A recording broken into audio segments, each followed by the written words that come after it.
बिल्कुल इस वक्त अगर कोई इलेक्शन नहीं चाह रहा तो वो आसिफ जरदारी हैं, वो नवाज शरीफ हैं, वो मौलाना फजलुर रहमान है,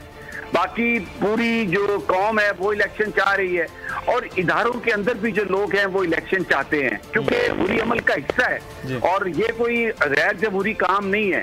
तो अब मुझे लगता है कि कंसेंसस डेवलप हो रहा है और ये इमरान खान ने जो एक out of the box solution दिया जिसमें उन्होंने अपनी पोजीशन वाजे की, अदालतों के साथ भी उन्होंने चीज़ों को पैचअप करने की बात की, एस्टेब्लिशमेंट को बिल्कुल उन्होंने बाहर रखने की कोशिश की है पॉलिटिक्स से, और बिल्कुल एस्टेब्लिशमेंट को हमें पॉलिटिक्स में ड्रैग इन करना भी नहीं चाहिए। पिछले 4 महीने बहुत बात हो चुकी,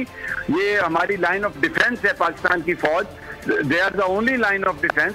तो उनको सियासत में लेके बात जो एक शुरू हो चुकी थी वो मुझे लगता है कि एक बड़ी सियासी जमात के लीडर के इंटरव्यू के बाद that comes to an end. अब हुकूमत इलेक्शन पर फोकस करे, बैठे इमरान खान साहब की जमात से बात करे क्योंकि निगरान हुकूमत, फिर इलेक्शन लॉज और बहुत सारी चीजें हैं। तो ये अगर आगे जाना है तो सियासी इस्तेहकाम के लिए इलेक्शन तो होने हैं, तो उसको करवाने के लिए ये इनको सोचना चाहिए, बैठना चाहिए। अगर ये उसमें डिले करेंगे तो ये इनका अपना नुकसान होगा क्योंकि जो अवामी सैलाब इमरान खान लेके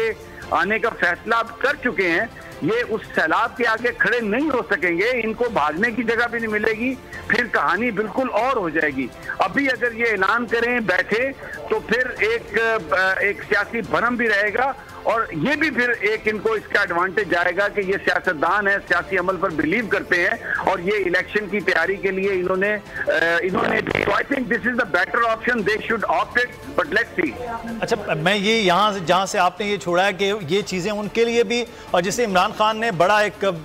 विजन दिया कि हम बातचीत जो है वो हो सकती है हर आईनी इदारे के हवाले से, तो क्या फिर इससे जो जितनी भी जमातें हैं उनको आगे बढ़ने में कुछ दुश्वारी हो रही है, वो बढ़ जाएंगी? आप अच्छा एक सोच रहे हैं तो क्या वो भी अच्छा सोचेंगे कि हम बातचीत के जरिए किसी न किसी हल की जाने पाए? देखिए बेसिकली ये इसको एक हम पढ़ते थे यूनिवर्सिटी में कॉग्निटिव डिसोनेंस, जिसका मतलब है कि जब आपके एक्शन और बिलीफ में डिफरेंस, ये मुनाफिकत इतनी ज्यादा है कि पहले इमरान खान को बुरा भला कहते थे कि जी वो अमेरिका को उसने अलहदा कर दिया, नाराज कर दिया, पाकिस्तान उसके बगैर रह नहीं सकता, और अगर फिर किसी अमेरिकी बंदी से उनकी मुलाकात हो जाए भले वो सरकार का हिस्सा ही ना हो तो कहते हैं वो देखो जी इमरान खान अब अमेरिकियों से मिलने लगे। तो ये अपनी मुनाफिकतों का शिकार है, मुनाफिकतों वाला मामला भी। अच्छा समी साहब हमारे साथ रहिएगा, इस वक्त हमें आजम स्वाति साहब ने ज्वाइन किया है पाकिस्तान